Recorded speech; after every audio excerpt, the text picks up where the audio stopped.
All right, guys, I promised you a video clip of Kerry. I finally got those technical issues worked out.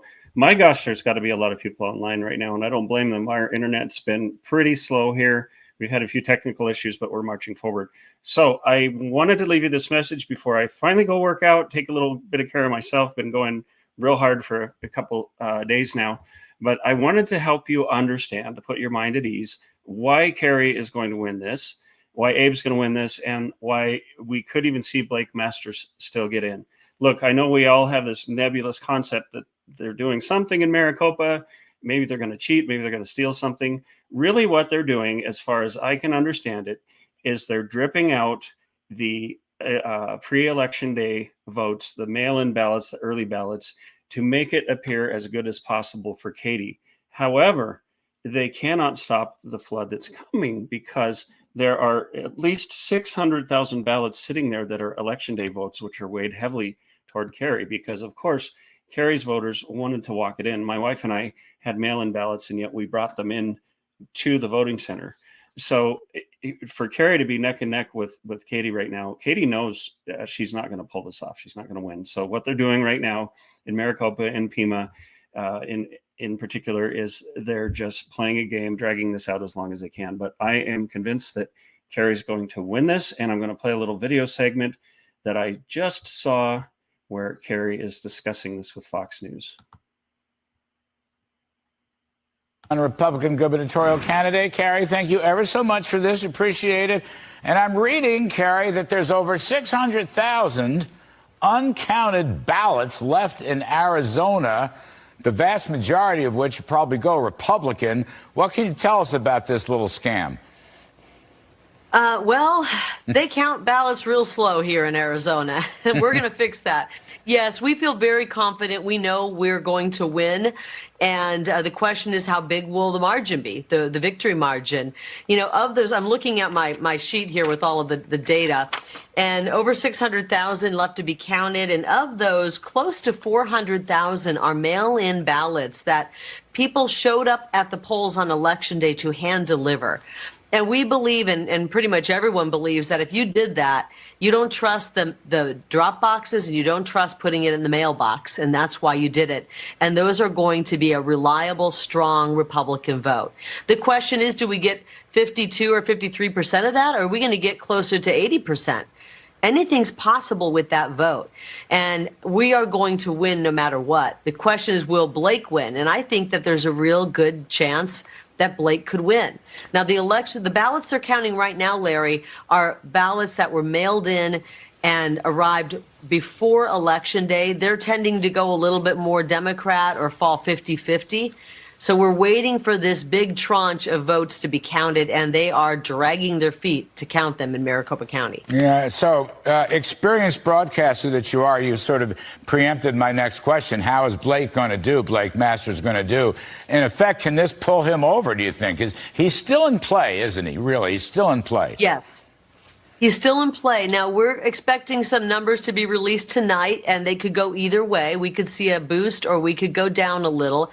And I'm hoping that the propagandists out there and the fake news don't try to call it, because we need to wait until this big tranche of numbers is released in the coming days. And so I think he could see his numbers go down a little bit, but I believe he will go way up. And there's a good shot he could win this. So I don't think they'll call it. Hopefully they'll be responsible. Two-house sweep is still possible. Let's just, for a moment, leave Arizona and look at nationwide.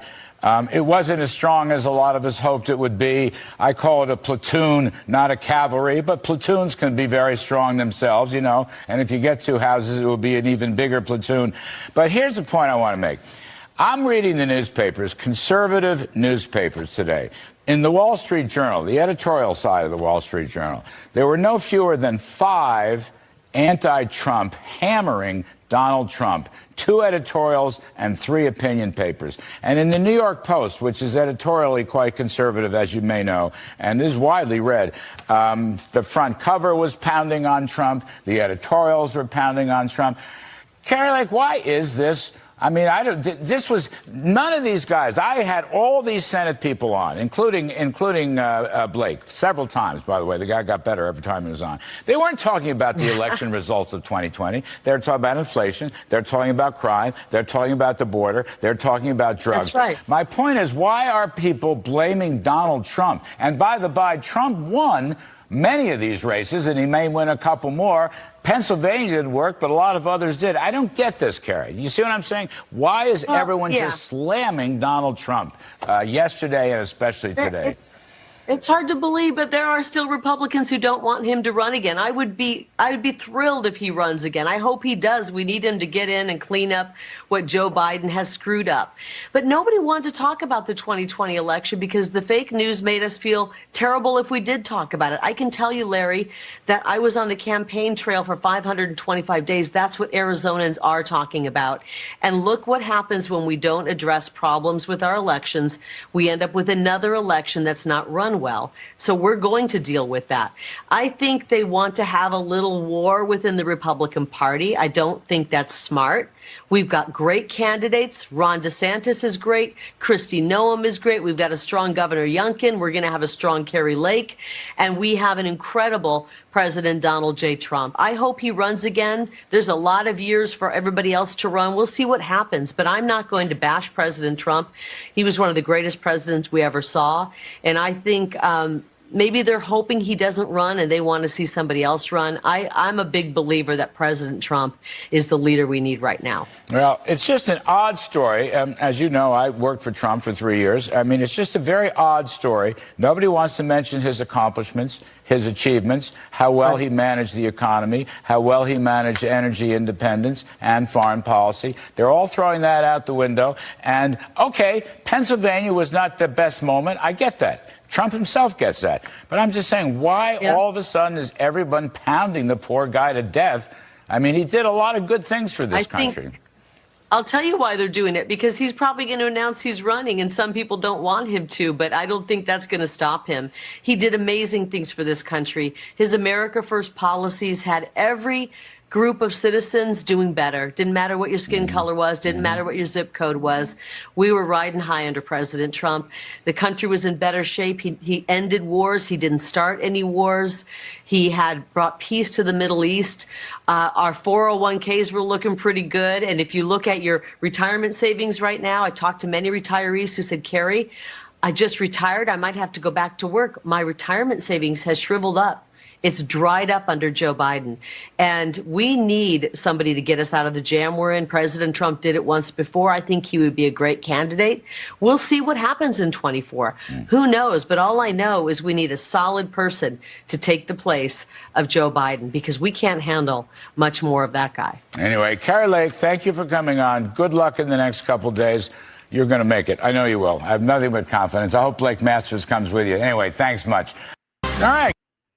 All right, there you have it. Our upcoming governor, Kari Lake. She said, we're going to win no matter what. And I do believe that to be true. To the best of my understanding, it's just a matter of getting those last ballots counted. So I don't think you have to be terribly anxious about that. She also said that she believes Blake could very well win. So again, we have a whole lot of ballots, election day ballots, sitting there, not having been counted, not having been reported on. And I want you to take this into consideration. Now, this is to the best of my understanding. If Kari Lake and Katie Hobbs are neck and neck right now, percentage-wise, realize that this is mostly the early and the mail-in ballots, which are heavily weighed toward the Democrats. How is this picture going to change once we get the election day votes in? Well, we already know, because the drops lately that have included some of those votes are breaking at 60 to 70, sometimes even more for Kari Lake. So Kari Lake's going to win. Don't give up on Blake Masters just yet. Give it a little time. I know this is excruciating. I know it's completely unconscionable and unacceptable what Katie Hobbs and what Maricopa is doing, what the the election administration is doing, but it's pretty much what we would expect of them. But we're going to see some changes because we are about to have a great new governor. Y'all, thanks for tuning in. I'm going to take a break. I'll try to get back tonight and give you another update. Take care. Sleep well. This is all going to go okay.